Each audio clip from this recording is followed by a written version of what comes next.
आज हम लोग हिंदी साहित्य में प्रेमचंद की कहानी माँ पढ़ेंगे। आज बंदी छूटकर घर आ रहा है। करुणा ने एक दिन पहले ही घर लीप पोत रखा था। इन 3 वर्षों में उसने कठिन तपस्या करके जो 10-5 रुपए जमा कर रखे थे, वह सब पति के सत्कार और स्वागत की तैयारियों में खर्च कर दिए। पति के लिए धोतियों का नया जोड़ा लाई थी, नए कुर्ते बनवाए थे, बच्चे के लिए नए कोट और टोपी की आयोजना की थी। बार बार बच्चे को गले लगाती और प्रसन्न होती। अगर इस बच्चे ने सूर्य की भांति उदय होकर उसके अंधेरे जीवन की प्रदीप न कर दिया होता तो कदाचित ठोकरों ने उसके जीवन का अंत कर दिया होता। पति के कारावास दंड के 3 ही महीने बाद इस बालक का जन्म हुआ। उसी का मुंह देख देख कर करुणा ने यह 3 साल काट दिए थे। वह सोचती, जब मैं बालक को उसके सामने ले जाऊंगी तो वह कितने प्रसन्न होंगे। उसे देखकर पहले तो चकित हो जाएंगे, फिर गोद में उठा लेंगे और कहेंगे, करुणा, तुमने यह रत्न देकर मुझे निहाल कर दिया। कैद के सारे कष्ट बालक की तोतली बातों में भूल जाएंगे।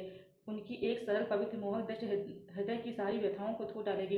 इस कल्पना का आनंद लेकर वह फूली न समाती थी। वह सोच रही थी, आदित्य के साथ बहुत से आदमी होंगे। जिस समय वह द्वार पर पहुंचेंगे, जय जयकार की ध्वनि से आकाश गूंज उठेगा। वह कितना स्वर्गीय दृश्य होगा। उन आदमियों के बैठने के लिए करुणा ने एक फटा सा टाट बिछा दिया था। कुछ पान बना दिए थे और बार बार आसमय नेत्रों से द्वार की ओर ताकती थी। पति की वह सुदृढ़ उदार तेजपूर्ण मुद्रा बार बार आंखों में फिर जाती थी। उनकी वे बातें बार बार याद आती थी जो चलते समय उनके मुंह से निकली थी। उनका वह धैर्य, वह आत्मबल जो पुलिस के प्रहारों के सामने भी अटल रहा था, वह मुस्कुराहट जो उस समय भी उनके अंधेरों पर खेल रही थी, वह आत्मविश्वास जो उस समय भी उनके मुख से टपक रहा था। क्या करुणा के हृदय में कभी विस्मृत हो सकता था? उसका स्मरण आते ही करुणा के निस्तेज मुख पर आत्मगौरव की लालिमा छा गई। यही वह अवलंब था जिसने इन 3 वर्षों की घोर यातनाओं में भी उसके हृदय को आश्वासन दिया था। कितनी ही रातें फाकों से गुजरी, बहुधा घर में दीपक जलने की नौबत भी न आती थी, पर दीनता के आंसू कभी उसकी आंखों से न गिरे। आज उन सारी विपत्तियों का अंत हो जाएगा। पति के प्रगाढ़ आलिंगन में वह सब कुछ हंसकर झेल लेगी। वह अनंत नित्य पाकर फिर उसे कोई अभिलाषा न रहेगी। गगन पथ का चिरगामी लपका हुआ विश्राम की ओर चला जाता था, जहाँ संध्या ने सुनहरा फर्श सजाया था और उज्ज्वल पुष्पों की सेज बिछा रखी थी। उसी समय करुणा को एक आदमी लाठी टेकता आता दिखाई दिया, मानो किसी जीर्ण मनुष्य की वेदना धन हो। पग पग कर रुक रुक कर खांसते लगता थी। उसका सिर झुका हुआ था। करुणा उसका चेहरा न देख सकती थी, लेकिन चाल ढाल से कोई बूढ़ा आदमी मालूम होता था। पर एक क्षण में जब वह समीप आ गया तो करुणा पहचान गई, वह उसका प्यारा पति ही था। किंतु उसकी सूरत कितनी बदल गई थी। वह जवानी, वह तेज, वह चपलता, वह सुगठन सब प्रस्थान कर चुका था। केवल हड्डियों का एक ढांचा रह गया था। ना कोई सगी, ना साथी, ना यार, ना दोस्त। करुणा उसे पहचानते ही बाहर निकल गई, पर आलिंगन की कामना हृदय में दबकर रह गई। सारे मंसूबे धूप में मिल गए। सारा मनोल्लास आंसुओं के प्रवाह में बह गया, विलीन हो गया। आदित्य ने घर में कदम रखते ही मुस्कुराकर करुणा को देखा, पर उस मुस्कान में वेदना का एक संसार भरा हुआ था। करुणा ऐसी शिथिल हो गई मानो हृदय का स्पंदन रुक गया हो। वह फटी हुई आंखों से स्वामी की ओर टकटकी बांधे खड़ी थी, मानो उसे अपनी आंखों पर अब भी विश्वास न आता हो। स्वागत या दुख का एक शब्द भी उसके मुंह से न निकला। बालक भी गोद में बैठा हुआ सहमी आंखों से इस कंकाल को देख रहा था और माता की गोद में चिपटा जाता था। आखिर उसने कातर स्वर में कहा, यह तुम्हारी क्या दशा है? बिल्कुल पहचाने नहीं जाते? आदित्य ने उसकी चिंता को शांत करने के लिए मुस्कुराने की चेष्टा करके कहा, कुछ नहीं, जरा दुबला हो गया हूँ। तुम्हारे हाथों का भोजन पाकर फिर स्वस्थ हो जाऊंगा। करुणा, छी, सूखकर काटा हो गए हो? क्या वहाँ भरपेट भोजन नहीं मिलता? तुम कहते थे राजनैतिक आदमियों के साथ बड़ा अच्छा व्यवहार किया जाता है, और वो तुम्हारे साथी क्या हो गए, जो तुम्हें आठों पहर घेरे रहते थे और तुम्हारी पसीने की जगह खून बहाने को तैयार रहते थे? आदित्य की तेड़ियों पर बल पड़ गए। बोले, यह बड़ा ही कट अनुभव है करुणा। मुझे न मालूम था कि मेरे कैद होते ही लोग मेरी ओर से यूं आंखें फेर लेंगे। कोई बात भी न पूछेगा। राष्ट्र के नाम पर मिटने वालों का यही पुरस्कार है। यह मुझे न मालूम था। जनता अपने सेवकों को बहुत जल्द भूल जाती है, या तो मैं जानता था, लेकिन अपने सहयोगी और सहायक इतने बेवफा होते हैं, इसका मुझे यह पहला ही अनुभव हुआ। लेकिन मुझे किसी से शिकायत नहीं। सेवा स्वयं अपना पुरस्कार है। मेरी भूल थी कि मैं इसके लिए यश और नाम चाहता था। करुणा, तो क्या वह भोजन भी ना मिलता था? करुणा, तो क्या वहाँ भोजन भी ना मिलता था? आदित्य, यह ना पूछो करुणा, बड़ी करुण कथा है। बस यही गनीमत समझो कि जीता लौट आया। तुम्हारे दर्शन बदे थे, नहीं नष्ट तो नहीं तो कष्ट ऐसे उठाए कि अब तक मुझे प्रस्थान कर जाना चाहिए था। मैं जरा लेटूंगा, खड़ा नहीं रहा जाता। दिन भर में इतनी दूर आया हूँ। करुणा, चलकर कुछ खा लो तो आराम से लेटो। बालक को गोद में उठाकर, बाबूजी हैं बेटा, तुम्हारे बाबूजी, इनकी गोद में जाओ, तुम्हें प्यार करेंगे। आदित्य ने आंसू भरी आंखों से बालक को देखा और उनका एक एक रोम उसका तिरस्कार करने लगा। अपनी जीर्ण दशा पर उन्हें कभी इतना दुख न हुआ था। ईश्वर की असीम दया से यदि उनकी दशा संभल जाती तो वह फिर कभी राष्ट्रीय आंदोलन के समीप न जाते। इस फूल से बच्चे को यूं संसार में लाकर दरिद्रता की आग में झोंकने का उन्हें क्या अधिकार था?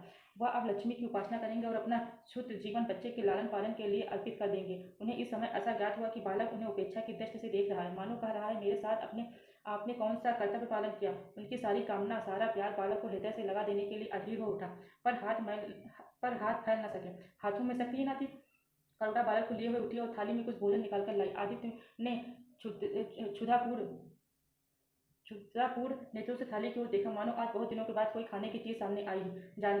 जानता था कि कई दिनों के उपवास के बाद और आरोग्य की इस गई गुजरी दशा में उसे जबान को काबू में रखना चाहिए, पर सब न कर सका। थाली पर टूट पड़ा और देखते देखते थाली साफ कर दी। करुणा सशक्त हो गई। उसने दोबारा किसी चीज के लिए न पूछा, थाली उठाकर चली गई। पर उसका दिल कह रहा था, इतना तो कभी ना खाते थे। करुणा बच्चे को कुछ हिला रही थी कि एकाएक कानों में आवाज है, करुणा। करुणा ने आकर पूछा, क्या तुमने मुझे पुकारा है? आदित्य का चेहरा पीला पड़ गया था और सांस जोर जोर से चल रही थी। हाथों के सहारे वही टाट पर लेट गए थे। करुणा उनकी यह हालत देखकर घबरा गई, बोली, जाकर किसी वैद्य को बुला लाऊं? आदित्य ने हाथ के इशारे से उसे मना करके कहा, व्यर्थ है करुणा, अब तुमसे छिपाना व्यर्थ है। मुझे तपेदिक हो गया है, कई बार मरते मरते बच गया हूँ। तुम लोगों के दर्शन बड़े थे, इसलिए प्राण न निकलते थे। देखो प्रिय, रो मत। करुणा ने सिसकियों को दबाते हुए कहा, मैं वैद्य को लेकर अभी आती हूँ। आदित्य ने फिर से दिलाया, नहीं करुणा, केवल मेरे पास बैठी रहो, अब किसी से कोई आशा नहीं है। डॉक्टरों ने जवाब दे दिया है। मुझे तो यह आश्चर्य है कि यहाँ पहुँच कैसे गए, न जाने कौन देवी शक्ति मुझे वहाँ से खींच लाई।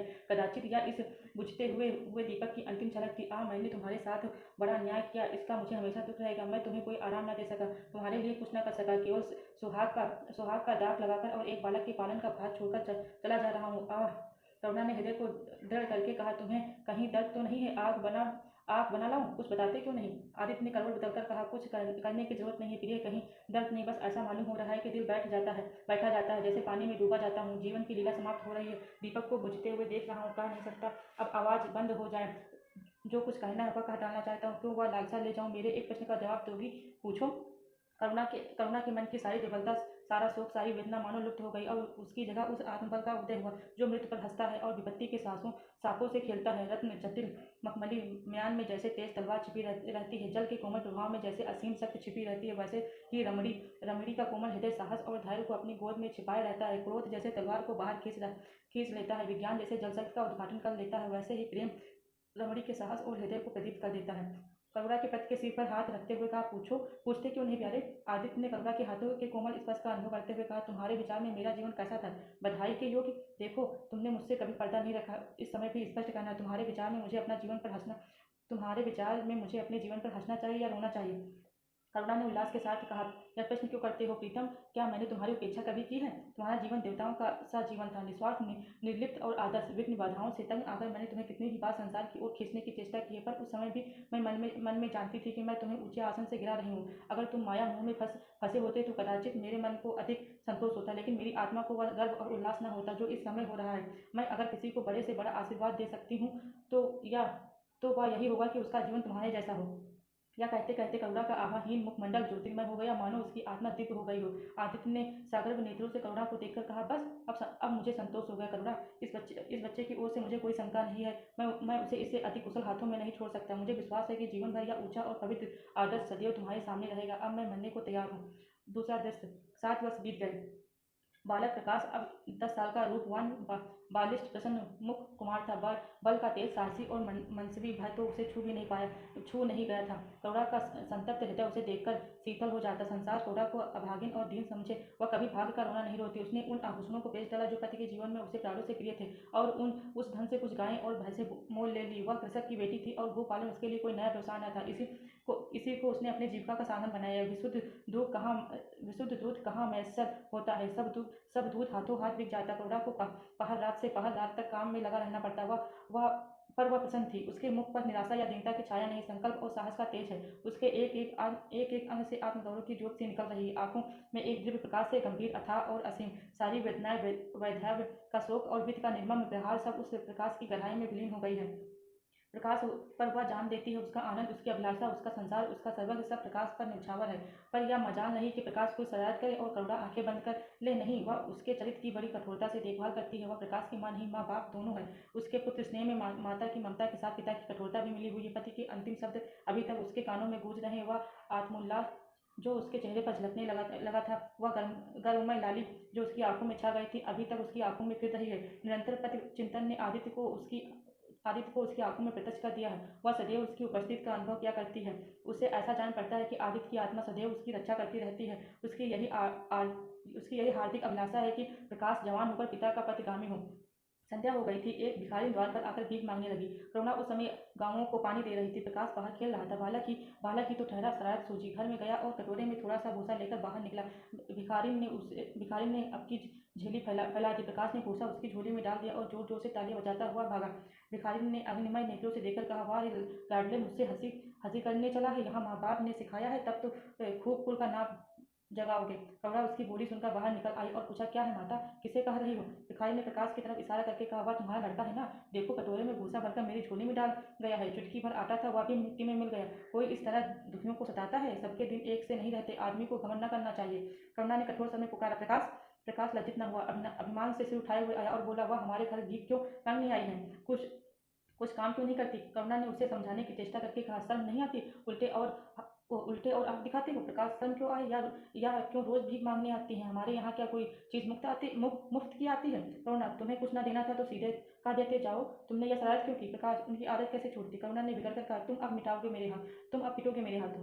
प्रकाश, पिटूंगा क्यों? आप जबरदस्ती पीटेंगी? दूसरे मुल्कों में अगर कोई भीख मांगे तो कैद कर लिया जाए, या नहीं कि उल्टे भिखमंगों को और सह दी जाए। करुणा, जो अपंग है वह कैसे काम करे? प्रकाश, जो तो जाकर धूप में जिंदा क्यों रहती है? करुणा निरुत्तर हो गई। बुढ़िया को तो उसने आटा दाल देकर विदा किया, किंतु प्रकाश का कुतर्क उसके हृदय में फोड़े के समान टीसता रहा। उसने या धृष्टता या अभिनय कहाँ सीखा? रात को भी उसे बार बार यही ख्याल सताता रहा। आधी रात के समीप एकाएक प्रकाश की नींद टूटी। लालटेन जल रही है और करुणा बैठी रो रही है। उठ बैठा और बोला, अम्मा, अभी तुम सोई नहीं? करुणा ने मुंह फेर कर कहा, नींद नहीं आई। तुम कैसे जग गए?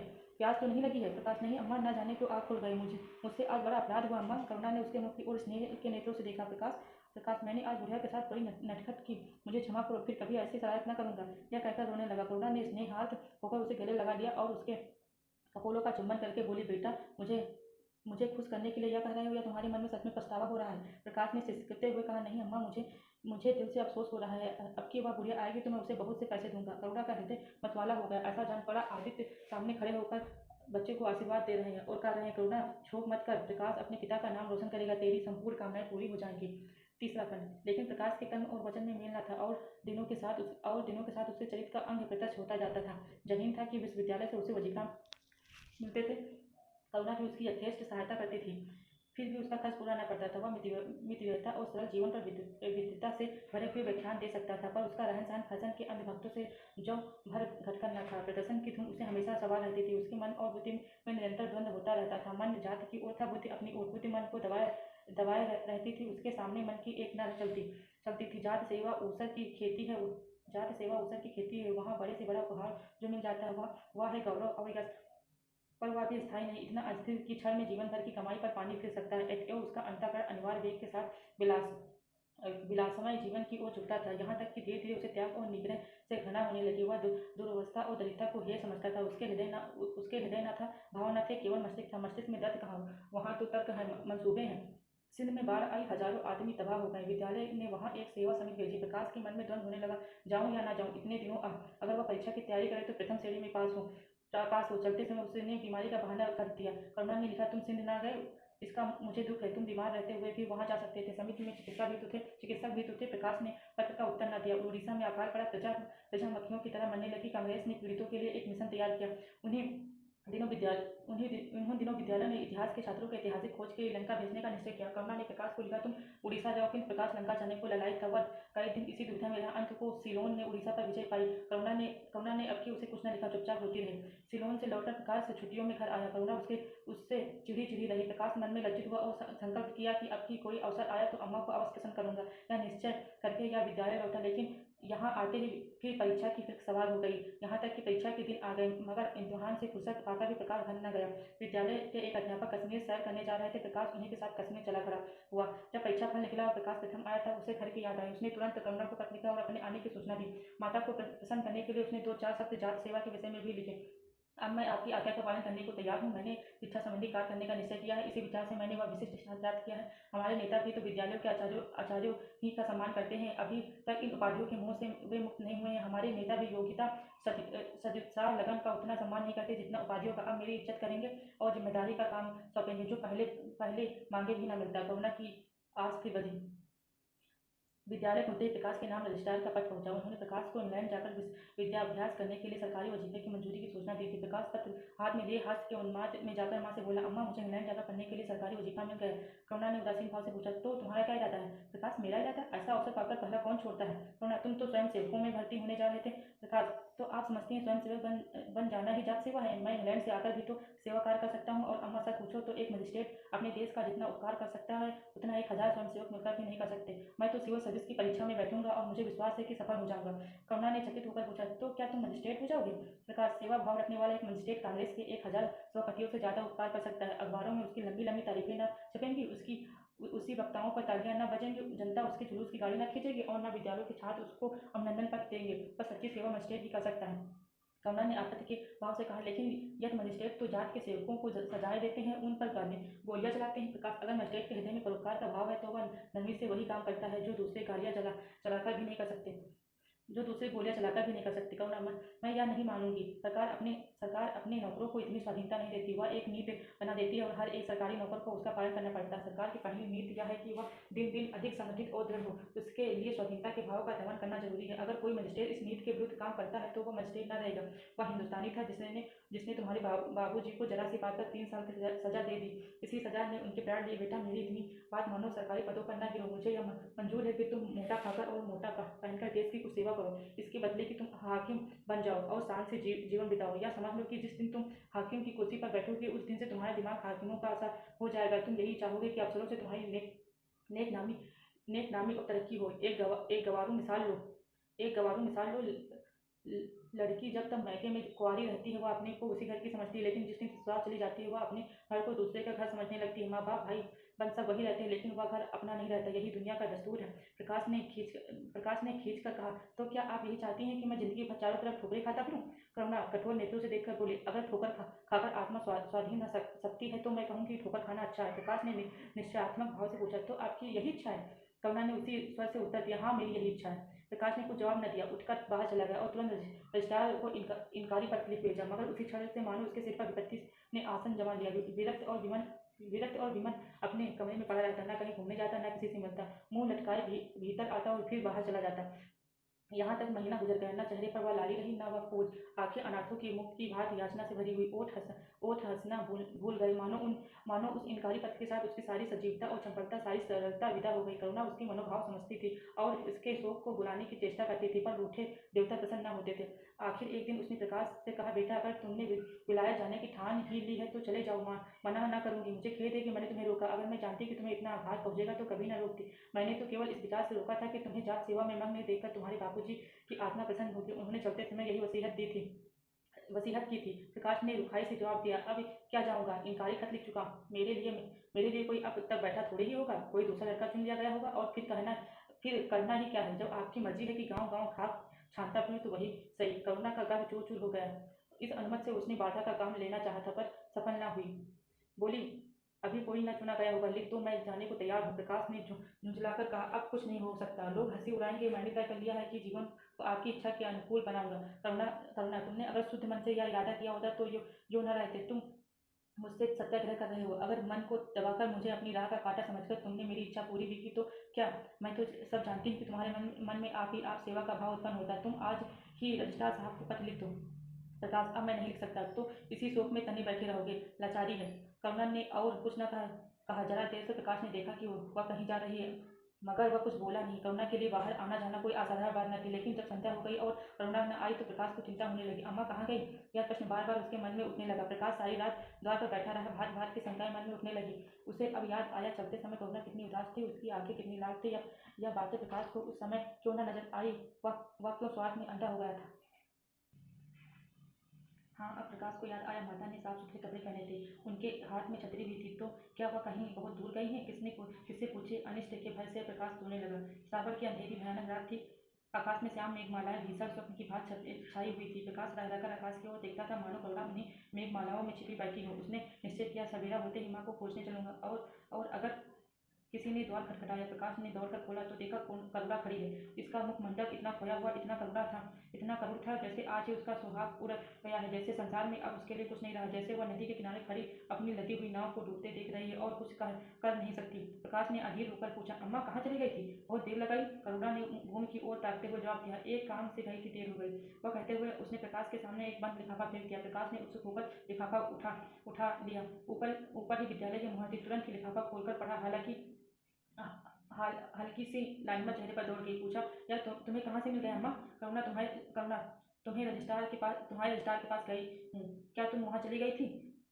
और क्या करती? कल तो गाड़ी का समय न था, मोटर ले ली थी। प्रकाश एक क्षण मौन खड़ा रहा, फिर कुंठित स्वर से बोला, जब तुम्हारी इच्छा नहीं है तो मुझे क्यों भेज रही हो? करुणा ने विरक्त भाव से कहा, इसलिए कि तुम्हारी जाने की इच्छा है। तुम्हारा यह मलिन वेश नहीं देखा जाता। अपने जीवन के 20 वर्ष तुम्हारी हित कामना पर अर्पित करती अब तुम्हारी महत्वाकांक्षा की हत्या नहीं कर सकती। तुम्हारी यात्रा सफल हो, यही हमारी हार्दिक अभिलाषा है। करुणा का कंठ रुद्ध गया और कुछ न कह सकी। प्रकाश उसी दिन से यात्रा की तैयारियां करने लगा। करुणा के पास जो कुछ था वह सब खर्च हो गया। कुछ ऋण भी लेना पड़ा। नए सूट बने, सूटकेस लिए गए। प्रकाश अपनी धुन में मस्त था। कभी किसी चीज की फरमाइश लेकर आता, कभी किसी चीज की। करुणा इस एक सप्ताह में इतनी दुर्बल हो गई है। उसके बालों पर कितनी सफेदी आ गई, चेहरे पर कितनी झुर्रियां पड़ गई हैं, या उसे कुछ न नजर आता। उसकी आंखों में इंग्लैंड के दृश्य समाये हुए थे। महत्वाकांक्षा आंखों पर पर्दा डाल देती है। प्रस्थान का दिन आया। आज कई दिनों के बाद धूप निकली थी। करुणा स्वामी के पुराने कपड़ों को बाहर निकाल रही थी। उनकी गाढ़े की चादर, खद्दर के कुर्ते पजामे और लिहाफ अभी तक संदूक में संचित थे। प्रतिवर्ष वे धूप में सुखाए जाते और झाड़ पोंछ कर रख दिए जाते थे। करुणा ने आज फिर उन कपड़ों को निकाला, मगर सुखाकर रखने के लिए नहीं, गरीबों में बांट देने के लिए। वह आज पति से नाराज है। वह लुटिया, ढोल और घड़ी जो आदित्य की चिर संगिनी थी और जिनकी 20 वर्ष से करुणा ने उपासना की थी, आज निकालकर आंगन में फेंक दी गई है। वह झोली जो वर्षों आदित्य के कंधों पर आरूढ़ रह चुकी थी, आज कूड़े में डाल दी गई। वह चित्र जिसके सामने 20 वर्ष से करुणा सिर झुकाती थी, आज वही निर्दयता से भूमि पर डाल दिया गया। पति का कोई स्मृति चिन्ह वह अब अपने घर में नहीं रखना चाहती। उसका अंतःकरण शोक और निराशा से विदीर्ण हो गया है। और पति की सेवा वह किस पर क्रोध उतारे? कौन उसका अपना है? वह किससे अपनी व्यथा कहे, किससे अपनी छाती चीर कर दिखाए? वह होते तो क्या प्रकाश दास्ता की जंजीर गले में डालकर फूला न समाता? उसे कोई समझाए कि आदित्य भी इस अवसर पर पछताने के सिवा और कुछ न कर सकते। प्रकाश के मित्रों ने आज उसे विदाई का भोज दिया था। वहां से वह संध्या समय कई मित्रों के साथ मोटर पर लौटा। सफर का सामान मोटर पर रख दिया गया। तब वह अंदर आकर माँ से बोला, अम्मा जाता हूँ, बम्बई पहुंचकर पत्र लिखूंगा। तुम्हें मेरी कसम, रोना मत और मेरे खतों का जवाब बराबर देना। जैसे किसी लाश को बाहर निकालते समय संबंधियों का धैर्य टूट जाता है, रुके हुए आंसू निकल पड़ते हैं और शोक की तरंगे उठने लगती हैं, वही दशा करुणा की हुई। कलेजे में एक हाहाकार हुआ जिसने उसकी दुर्बल आत्मा के एक अंग को कंपा दिया। मालूम हुआ पाँव पानी में फिसल गया और वह लहरों में बही जा रही है। उसके मुख से शोक या आशीर्वाद का एक शब्द भी ना निकला। प्रकाश ने उसके चरण छुए, अश्रुजल से माता के चरणों को पखारा, फिर बाहर चला। करुणा पाषाण मूर्ति की भांति खड़ी थी। सहसा ग्वाले ने जाकर कहा, बहू जी, भैया चले गए? बहुत रोए थे। तब करुणा समाज टूटी। देखा सामने कोई नहीं है। घर में मृत्यु का सा सन्नाटा छाया हुआ है और मानो हृदय की गति बंद हो गई हो। सहसा करुणा की दृष्टि ऊपर उठ गई। उसने देखा कि आदित्य अपनी गोद में प्रकाश की निर्जीव देह लिए खड़े हो रहे हैं। करुणा पछाड़ खाकर गिर पड़ी। करुणा जीवित थी, पर संसार में उसका कोई नाता न था। उसका छोटा सा संसार, जिसे उसने अपनी कल्पनाओं के हृदय में रचा था, स्वप्न की भांति अनंत में विलीन हो गया था। जिस प्रकाश को सामने देखकर वह जीवन की अंधेरी रात में भी हृदय में आशाओं की संपत्ति लिए जा रही थी, वह बुझ गई और संपत्ति लुट गई। अब न कोई आश्रय था और न उसकी जरूरत। जिन गौओं को वह दोनों वक्त अपने हाथों से दाना चारा देती और सहलाती थी, वे अब घोटे पर बंधी निराश नेत्रों से द्वार की ओर ताकती रहती थी। बछड़ों को गले लगाकर पुचकारने वाला कोई न था। जिसके लिए दूध दुहे मट्ठा निकाले खाने वाला कौन था? करुणा ने अपने छोटे से संसार को अपने अंदर समेट लिया था। किंतु एक ही सप्ताह में करुणा के जीवन में फिर रंग बदला। उसका छोटा सा संसार फैलते फैलते विश्वव्यापी हो गया। जिस लंगन ने नौका को तट से एक केंद्र पर बांध रखा था, वह ऊपर गया। अब नौका सागर के अवशेष विस्तार में भ्रमण करेगी, चाहे वह उद्यम तरंगों के वक्ष में ही क्यों न विलीन हो जाए। करुणा द्वार पर आ बैठती और मोहल्ले भर के लड़कों को जमा करके दूध पिलाती। दोपहर तक मक्खन निकालते हुए मक्खन मोहल्ले के लड़के खाते। फिर भात भात के पकवान बनाती और कुत्तों को खिलाती। अब यही उसका नित्य का नियम हो गया। चिड़िया, कुत्ते, बिल्लियां, चींटियां सब अपने हो गए। प्रेम का वह द्वार अब किसी के लिए बंद न था। उस अंगुर हर जगह में जो प्रकाश के लिए भी काफी न थी, अब वह समस्त संसार समा गया था। एक दिन प्रकाश का पत्र आया। करुणा ने उसे उठाकर फेंक दिया। फिर थोड़ी देर के बाद उसे उठाकर फाड़ डाला और चिड़ियों को दाना चुहाने लगी। मगर जब निशा योगिनी ने अपनी धुनी धूनी जलाई और वेदना उससे वरदान मांगने के लिए विकल होकर चली तो करुणा की मनोवेदना भी सजग हो उठी। प्रकाश का पत्र पढ़ने के लिए उसका मन व्याकुल हो उठा। उसने सोचा, प्रकाश मेरा कौन है, मेरा उससे क्या प्रयोजन। हाँ प्रकाश मेरा कौन है, हाँ प्रकाश मेरा कौन है। हृदय ने उत्तर दिया, प्रकाश तेरा सर्वस्व है, वह तेरे उस अमर प्रेम की निशानी है जिससे तू सदैव के लिए वंचित हो गई। वह तेरा प्यार है, तेरे जीवन दीपक का प्रकाश, तेरी वंचित कामनाओं का माधुर्य, तेरे अश्वजल में विहार करने वाला हर्ष। करुणा उस पत्र के टुकड़ों को जमा करने लगी, माना उसके प्राण बिखर गए हों। एक एक टुकड़ा उसे उसे अपने खोए हुए प्रेम का एक परिचिन सा मालूम होता था। जब जब सारे कोचे जमा हुए तो करुणा दीपक के सामने बैठकर उसे जोड़ने लगी, जैसे कोई वियोगी हृदय प्रेम के टूटे हुए तारों से जोड़ रहा हो। हाय री ममता व अभागिन सारी रात उन कुचों को जोड़ने में लगी रही। पत्र दोनों ओर लिखा था, इसलिए कुचों को ठीक ठीक स्थान पर रखना और भी कठिन था। कोई शब्द कोई वाक्य बीच में गायब हो जाता। उस एक टुकड़े को वह फिर खोजने लगती। सारी रात बीत गई पर पत्र अभी तक अपूर्ण है। दिन चढ़ गया। मोहल्ले के लौंडे मक्खन और दूध की चाह में एकत्र हो गए। कुत्ते और बिल्लियों का आगमन हुआ। चिड़िया आकर आंगन में कूदने लगी। कोई ओखली पर बैठी, कोई तुलसी के चौतरे पर करुणा को सिर उठाने तक की फुर्सत नहीं। दोपहर हुआ, करुणा ने सिर न उठाया। न भूख थी न प्यास थी। संध्या हो गई। वह पत्र अभी तक अधूरा था। पत्र का आशय समझ में आ रहा था। प्रकाश का जहाज कहीं से कहीं जा रहा है। उसके हृदय में कुछ उठा हुआ है। क्या उठा हुआ है या करुणा न सोच सकी। करुणा पत्र की लेखनी से निकले हुए एक एक शब्द को पढ़ना और उसके हृदय पर अंकित कर लेना चाहती थी। इस बार 3 दिन गुजर गए। संध्या हो गई थी। 3 दिन की जागी आंखें जरा झपक गई।